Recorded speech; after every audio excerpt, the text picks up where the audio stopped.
Hello.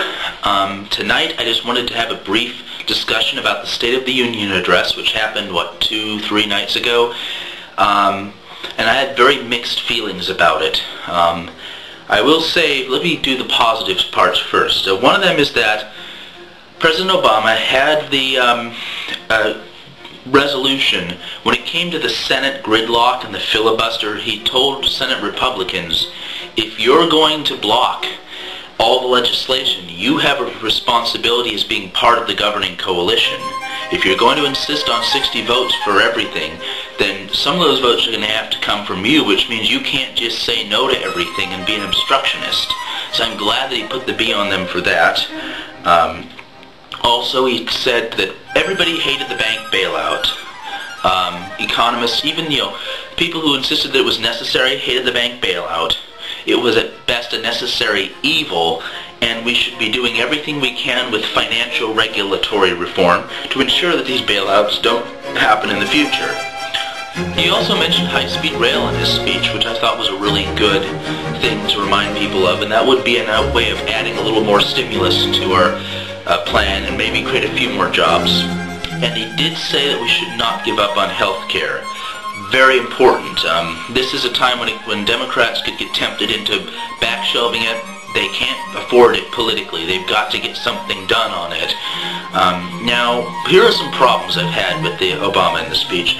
First one, he proposed this domestic spending freeze for starting next year and going on for 3 years after that.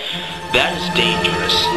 It will tie the government's fiscal hands and could choke off a recovery by limiting the ability to use fiscal policy. Remember 1937, President Franklin Roosevelt tried to balance the budget, and the economy, which had started to been recovering quite nicely, plunged right back into deep depression within just a couple of months, as a matter of fact.